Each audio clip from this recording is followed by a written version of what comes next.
안녕하십니까. 저는 30대 평범한 직장인입니다. 제가 이 자리에 선 이유는 지금 우리의 지도자 박근혜 대통령께서 박정희 대통령 이후에 가장 깨끗하고 또 가장 열심히 일하는 대통령인데도 불구하고 지금 이렇게 탄핵을 당하셔서 사실상 청와대에 가택연금을 당하고 있는 이 현실이 너무나 비참하고 안타깝고 화가 나서 제가 이 자리에 섰습니다. 저는 크게 세 가지만 말씀드리려고 합니다. 첫 번째는 박근혜 대통령의 업적입니다. 여러분들 잘 아시다시피 안보나 또 국방 문제에 있어서는 제가 말씀드리지 않아도 또 대북 문제에 있어서만큼도 다 잘 아실 것이라고 생각합니다. 그래서 저는 좀 다른 부분, 부각되지 못한 부분에 대해서 좀 설명을 드리려고 합니다. 작년부터 4차 산업혁명이라는 말이 굉장히 많이 등장하고 또 지금 대두되고 있는 이슈입니다. 이 4차 산업혁명의 미래를 미리 내다본 대통령이 바로 박근혜 대통령입니다. 박근혜 대통령 처음 취임 당시에 이런 말씀을 하셨죠. 창조경제. 이 창조경제가 국정의 핵심 기조였고 또 핵심 경제 정책이었습니다. 이 창조경제를 경제학을 전공한 사람들도 잘 모르겠다. 어떤 의미인지 알 수 없다. 애매모호하다. 이런 말을 굉장히 많이 했습니다. 이 창조경제의 핵심은 바로 과학기술과 IT를 이 산업에 접목시켜서 또 산업과 산업 간의 융합을 통해서 그리고 이러한 개인의 아이디어들이 과학기술과 IT에 결합돼서 또 그것이 창업으로 이어지고 이렇게 창업 생태계가 꾸려지면 기업으로도 확장하고 성장할 수 있는 이런 모멘텀을 만들어서 경제 성장을 이끌어 나가자. 이런 것이 바로 창조경제의 핵심입니다.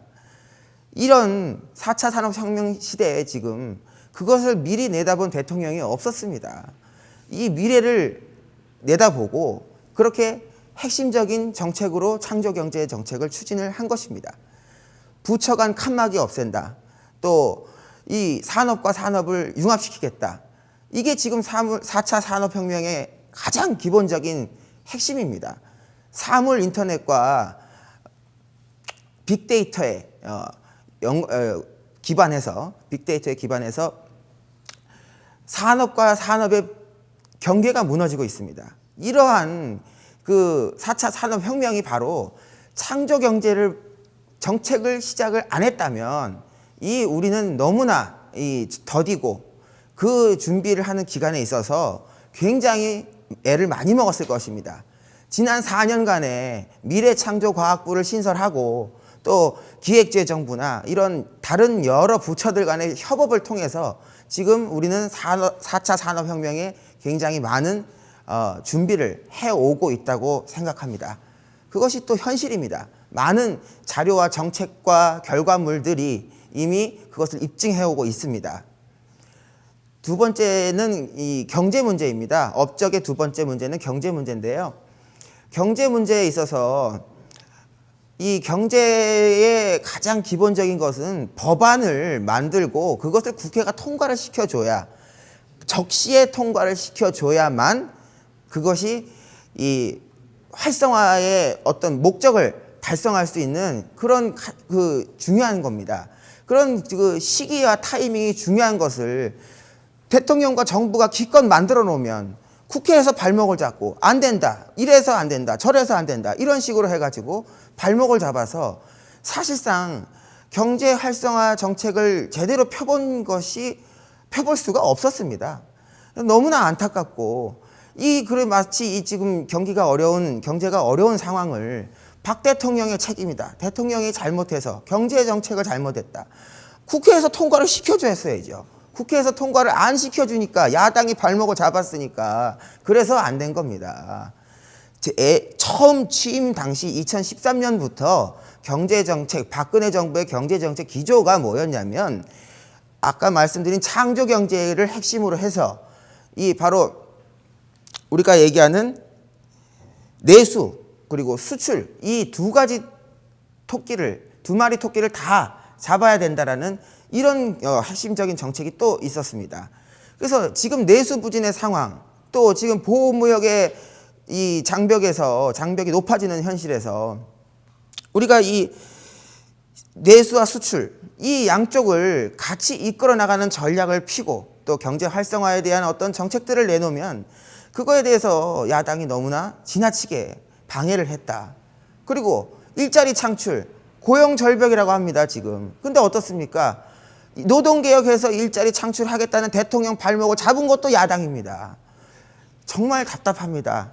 대통령은 이렇게 열심히 정책을 만들어서 전문가들과 함께 이렇게 열심히 했는데도 아무런 이 효과를 또 성과를 미약하게밖에 낼 수가 없었다는 점, 그것이 저는 정말 안타깝다고 생각합니다.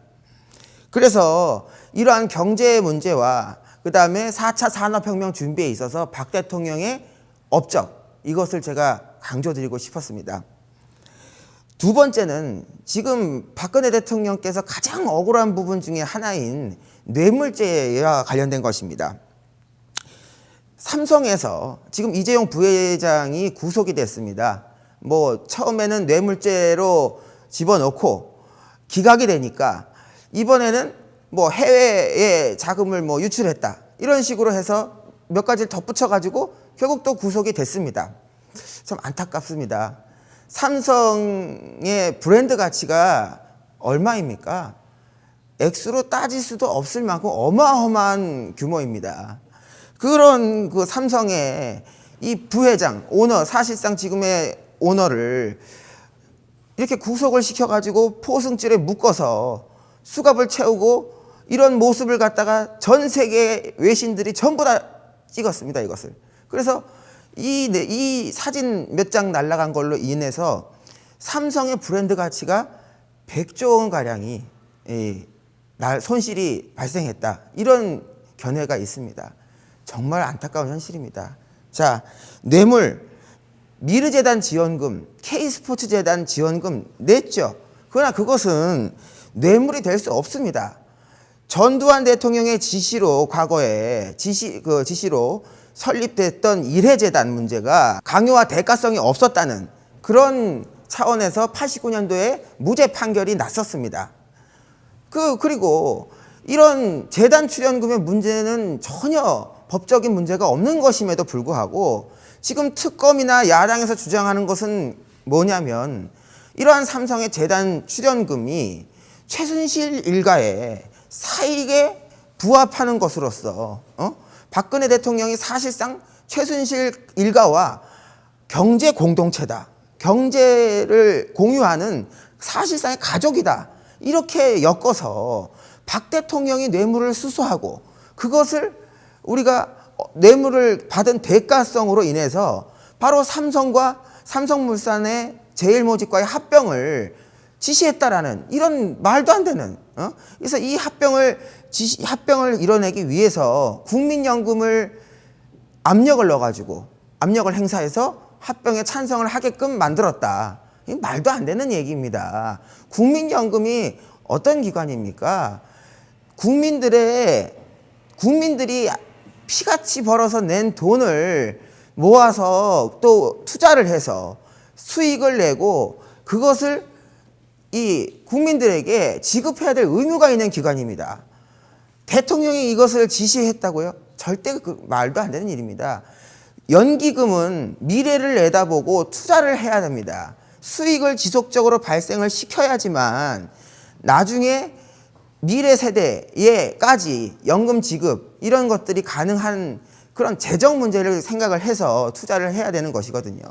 그런데 이러한 국민연금의 의사결정을 마치 그렇게 박 대통령의 지시와 압력으로 인해서 그렇게 행사했다는 거에 대해서 정말 안타까운 일이다. 그래서 이게 만약에 삼성물산과 제일모직이 합병이 무산됐을 경우에는 이 미국의 헤지펀드인 엘리엇이 삼성물산을 엄청나게 공격을 했을 것이고 이러한 사례로 인해서 다른 해외 헤지펀드들이 이 국내 다른 기업들의 이 사냥꾼 역할을 할 수밖에 없는, 결국 이 합병이 안 됐더라면 국가적인 엄청난 손실이었다는 것입니다. 이것을 어떻게 박근혜 대통령의 뇌물수수와 연관을 시켜서 그런 대가성이 있다라고 주장을 하는 것인지 정말 이해가 안 되는 부분입니다. 마지막 세 번째는 이제 탄핵 소추안에 대해서 말씀을 드리겠습니다. 13개의 법률 위반 행위를 이유로 탄핵을 가결시켰습니다, 국회는. 근데 그 소추안 자체가 잘못됐다는 것이 드러났습니다, 지금. 13개 항목의 개별 항목에 대해서 이것을 투표를 국회의원들이 했어야 되는데 일괄적으로 묶어갖고 투표를 하는 바람에 이거 완전히 잘못된, 이거는 아예 의결 자체가 잘못된 것이다. 지금 이렇게 얘기가 나오고 밝혀져 있습니다. 지금 밝혀졌습니다, 이미.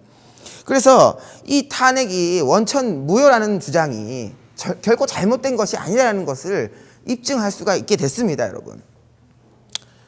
자, 이제 마무리를 하도록 하겠습니다. 이 최순실 게이트는 최순실 게이트가 아니라 고영태 일당의 사익 추구를 위한 대국민 사기극임이 전부 밝혀졌습니다. 이 사기극에 야당은 동조를 하고 또 여기에 이해관계가 얽혀있는 비박계 국회의원들, 이들이 이 사건을 지금 만들어서 국민을, 언론은 뭘 했습니까? 이러한 사실과 이걸 사실이랍시고 계속 보도하고 이것을 유포하고 또 SNS를 통해서 수많은 유언비어들이 떠돌게끔 만든 장본인들입니다. 이들이 결국 이 국민들을 농락해서 지금 사회를 분열시키고 국민을 분열시켰습니다.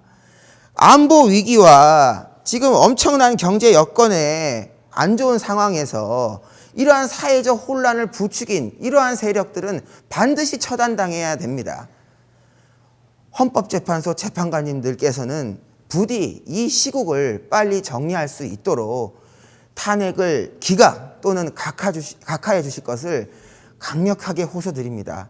정말 이 상황이 각하나 기각으로 끝나지 않는다면 정말 상상하지 못한 일들이 벌어질지도 모른다는 큰 걱정을 하게 될 수밖에 없습니다. 여기까지 하겠습니다. 감사합니다.